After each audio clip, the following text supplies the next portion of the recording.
Reverend Amy Oberle. And I'm Reverend Jinelle Anlea Fryklund. Welcome to the second episode of The Power of Change with Janice Hope Gorman here at the Hope Interfaith Center.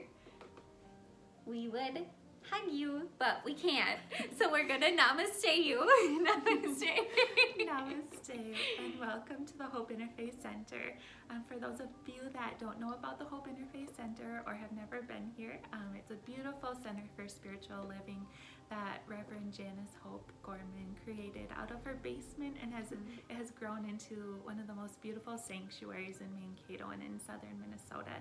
And she sees clients from all over the world, and we're all for positive energy. We put positive, loving energy out into the world, and we totally believe that what we put out there, we get back, and we're just so focused on love and loving energy. And so after this is all over and we can come out of our houses, we encourage you to come to the Hope Interfaith Center. We have so many wonderful events, and we encourage you to visit our website, hopeinterfaithcenter.com, and follow us on Instagram and Facebook at Hope Interfaith Center. And if you guys loved the first episode, which we got wonderful, amazing comments on that, and thank you so much for that wonderful feedback. We encourage you to share with your friends and to share with your sisters or your families, because truly the spiritual coaching, the spiritual talks, this kind of like video podcast that we're doing is helping so many, and this is how we're getting through this together. So if you love last episode, or if you love this episode, please share it with your friend, or please share it on Facebook, on Instagram, and we'll also be putting it on YouTube as well. So we are so grateful you're here. And yes. If you have any questions for next time, please leave them in the comments below, or you can email us at hopeinterfaith01@gmail.com. So enjoy the show, and we love you so much. Love you.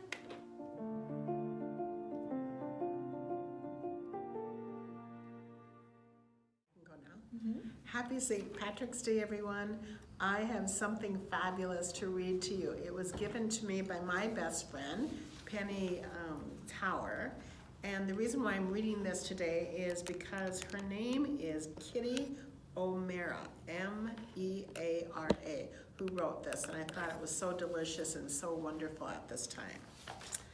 So I want you to really, really open up your heart chakras, and open up your third eyes, and open up your heart chakra, and just relax and just listen to these words. I hope that they hit home to you. And the people stayed home and read books and listened to each other.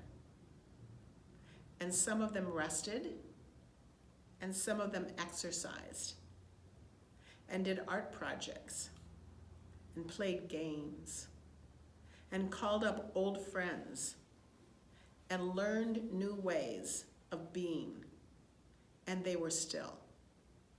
And some meditated, some prayed, some danced, and some met their shadows during this time. And the people began to think differently, and the people began to heal. And in the absence of people living in arrogance, dangerous, mindless, and heartless ways, all the people began to heal, and the earth began to heal. And when the danger passed and the people joined together again, they did grieve their losses, and they made new choices, and they dreamed new images and created new ways to live and heal the earth fully as they had been healed. Again, this was written by Kitty O'Meara, and we'll have this on our website and Facebook. If anyone wants these words, Jinelle and Amy will get those to you. And I thought it was so apropos and important to hear, because perhaps it is a time where I was telling Jinelle and Amy and anybody who's calling me is that at this time, this is important to have immerse yourself in the holy moment of now, Immerse yourself into the energy of pause and what that really feels like. So I'm going to take a few questions now that the girls have, that Amy and Jinelle are sitting here with me, that have come over the airways as well. So one of the questions is, Hope, how do you guide children through this time? I think that's a really important question, because right now grandmas and grandpas are on duty because all the children are at home right now. And I did ask all of my grandchildren, I have 6 grandchildren, and I asked all of those kids, are you worried right now? And they said, nope, I'm not worried. One of the things that I and Paul have learned long ago, that parents aren't supposed to need their children. Children are supposed to need their parents at this time. They're supposed to need their grandparents at this time. And how you go through it energetically, how you immerse yourself in the sacred pause right now, how you immerse yourself in sacred fun and joy and making puzzles and doing creative things with the grandchildren and the children, is that they're going to follow your lead. They're going to follow how you immerse yourself in the excitement of having family time right now. And so if any of you are wondering how to help the children, first turn off all the news, turn off all of the fear factors that are out there, and just come home to your hearts and have the children, lead the children home again. Lead the children home. Put on those ruby slippers and click those heels and say there's no place like home. Because there isn't. There's no place like home. I love that. That's a great answer. I know that will help so many that watch this. Thank you. Another question perhaps is, how can people deal with this fear that is swirling around in the air right now that people attach themselves to? Or how can they deal with the fear of the unknown of the future, so that they don't go into panic? I love that question, because everyone who knows me knows that I have fallen in love with Dr. Joe Dispenza. And if you have any opportunity to Google or YouTube Dr. Joe Dispenza, he talks about, who is a real doctor, and he studies the brain and the chemistry of the brain and how we can create. And he constantly talks about how you have to go into the unknown. You cannot create the new known out of the old known. There's no new known there if you create out of the old known. So he talks about this going into pure consciousness, understanding, just stopping again and immersing yourself in the pause and being in the unknown. The unknown again is this void, and people believe that in the void there is nothing.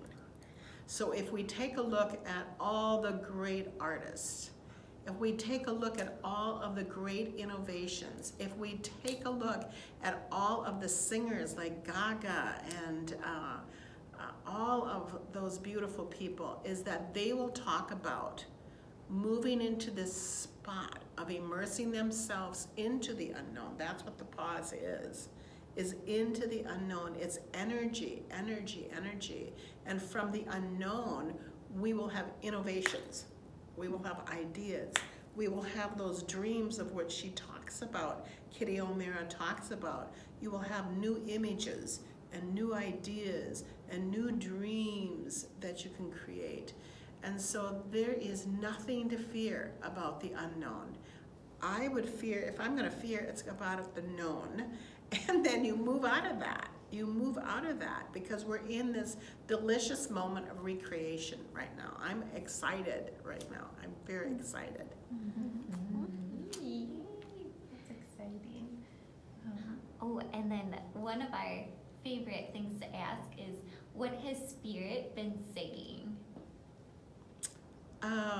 Spirit has been saying to me about, I'm going to give you a prayer, because I think this is really important, that many people need to remember that we're creating the reality right now.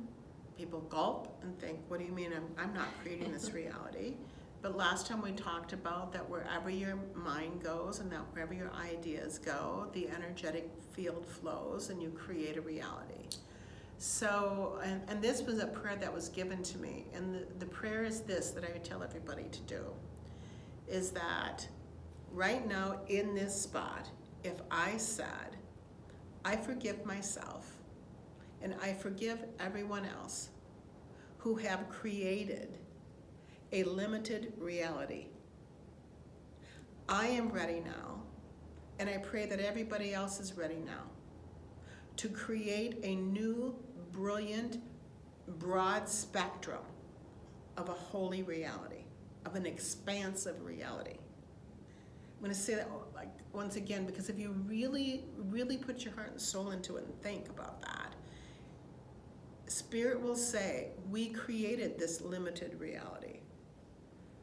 So I forgive myself for being a part of creating a limited reality. I forgive everyone else, and I mean everyone else, who's also created a limited reality. I am ready now, and I pray that everyone else is ready now to create, not recreate, to create an expanded, brilliant, kind, compassionate, loving, communal reality. That's what I hear from Spirit. Beautiful, beautiful, beautiful. I guess, yeah, so in ending, what is one piece, another piece, because it all has been inspirational, but what is one piece that you want to leave everybody with to think about? I think I'm going to tell you once again what I told last time. We've chosen to be here at this remarkable historical moment on this planet. Our souls volunteered. So when the masters and the angels and the guides said, we're going to go through this tremendous upheaval that looks like the ending, but I'm going to tell you that there's going to be brand new beginnings. Who wants to come? And we all lifted up our hands and we said, take me, take me, take me. And here's the other wonderful thing. Not only did we choose, the masters chose us. The masters chose us to be here at this time. So we are uniquely designed as the new species to go through this ring of fire and to bring forth a new creation through our dialogue that we have here upon the planet.